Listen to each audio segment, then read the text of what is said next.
Joined now here on GCR by a Maryland baseball legend, and just a couple of weeks ago, he got to make his MLB debut, and he's off to a very nice start to his career.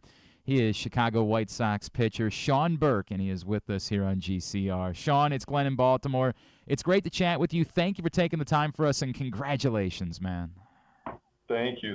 No problem. Thanks for having me on. Absolutely, dude. Sean, can you just, like, the last couple of weeks, put into words what it's been like? You live your entire life dreaming of the moment of making your debut. How does, like, the dream of being in the bigs match the reality of being in the Yeah, bigs? it's awesome. I mean, I'm a couple weeks into it now, and I still don't really feel like it's worn off at all.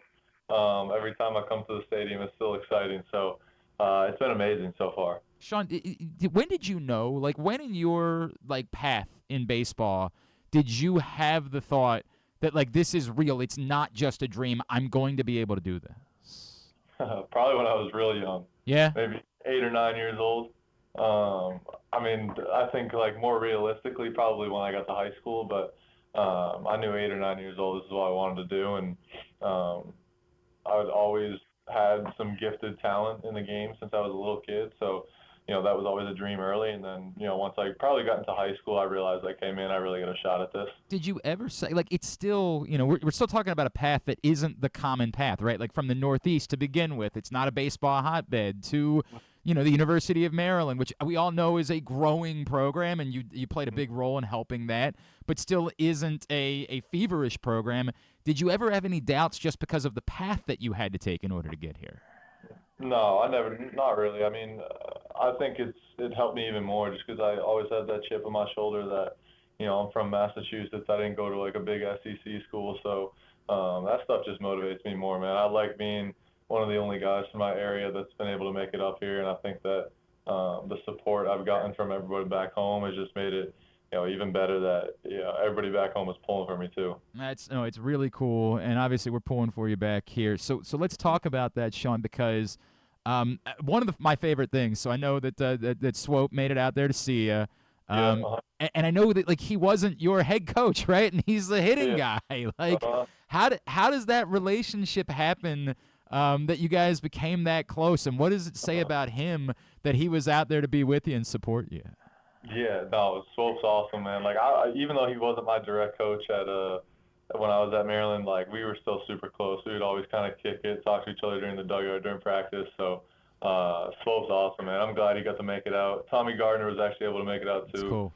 One of the assistants over at Maryland now. I played with him for 3 years there. So and then a couple of my other old teammates were able to come out. So it wasn't just Swope. There was a couple of my Zach Thompson was at my first game, and then Mark Delia, Drew Wilden came out for my first start. So there was a ton of support coming from the old turf. That's awesome. Sean Burke is with the Chicago White Sox pitcher and, of course, former Terp. Sean, with that in mind, right? That Mhm. when you go to Maryland, what does that time there do? And again, being part of a program that had risen already a bit by the time you got there, what did that time there do for you? You mentioned the chip on your shoulder and helping you get to this point where you're in the bigs. Mhm.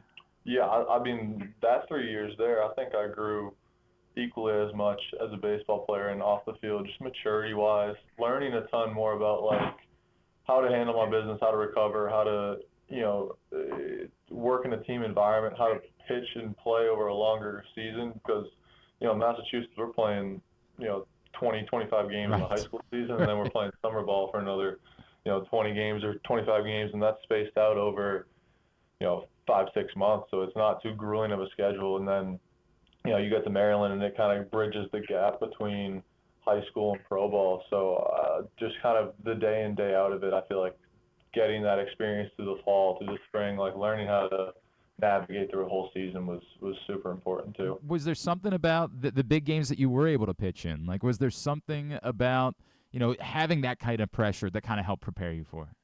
Yeah, I mean, I love the big games. Man, I always go back to like playing AU basketball when I was in middle school and Hmm. early high school. Like I feel like that environment almost kind of groomed me for these baseball games because you're going into we'd play in DC, we'd play in Baltimore, New York. Like we're playing against a lot of good guys in tight gyms and hostile environments there, where it's like that classic AU environment where it's rowdy. I honestly feel like those environments prepared me for the big games in college, and then those big games in college, pitching, kind of getting the baseball aspect, prepare you for the big games once you get in the pro ball. But I mean, as much as you try to simulate it, I don't think anything compares to, like, last week throwing at San Diego where there were 45,000 people there, Yeah. and that place gets pretty loud. So I'm just kind of trying to take it as it comes, and enjoying the environment more than anything. I appreciate that, and obviously in the middle of a playoff race, yeah, that's a pretty cool. It's a pretty cool moment to be able to experience. Yeah. I think that was cool too, because I was checking you out on Twitter, and I saw that it was fun for you that you were recognized by Pitching Ninja, right? Like that was a moment.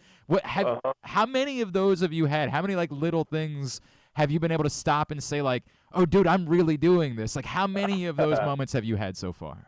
I mean, the Pitching Ninja one was definitely big. Like, that's something, obviously every pitcher, I feel like, since they first came across his Twitter page, like, that's a goal of guys to get on that. So to get recognized by him was pretty cool. That was like one of my big, like, wow, I made it moments. And I think just playing against some of these guys, like, obviously, I grew up a Red Sox fan, and I grew up watching Xander Bogaerts play from, middle school, high school. I kind of was in high school, college when Benintendi was on the Red Sox. So, like, playing with Benintendi now is really cool. And then, just getting to go against guys like Xander Bogaerts is that's pretty surreal to me too. Do you allow yourself to geek out about it, or do you have to do the bit like, no, man, I'm here. This is where I'm supposed to be. That's my peer. Like, how do you handle the?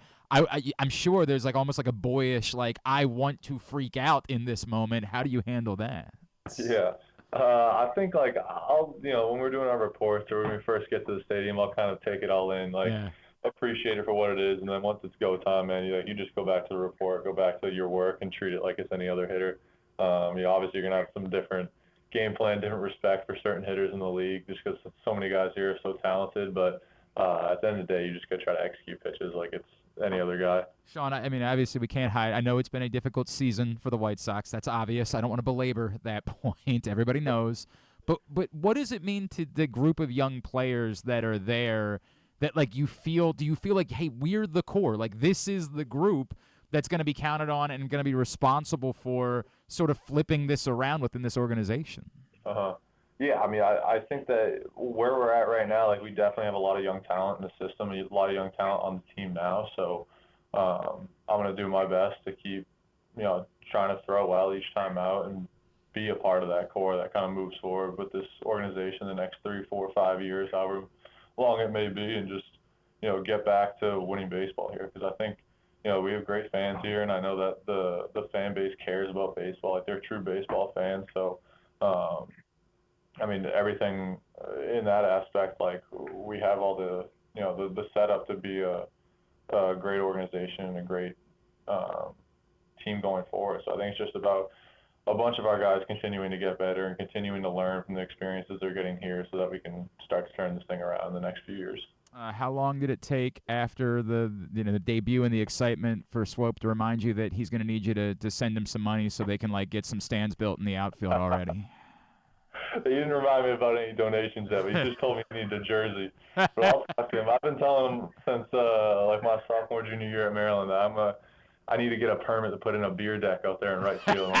I'll name it Burke's Beer Deck, but the money I'm giving has to go to that beer deck. Yo, actually, that sounds amazing, dude. Yeah. Like, can you imagine, like, a regional in College Park with a beer deck? Exactly. Bro. Get everybody, you get all the fraternity, sorority guys out there, and you start giving them, dollar beers out on the deck. It's gonna bring people in. Dude, that would be the wildest scene. Actually, I that almost might be a dangerous scene. We might not be able to do that. That could be a little bit much. Oh, that's a cool idea. I love that. Swope, make it happen. He's a friend, so I'll call him out on 100%. it. 100%. Whoever it is, whoever's the guy that's in charge of that, make it happen. All right, Sean, I want to remind everybody, it's at SM Burke on Instagram, correct?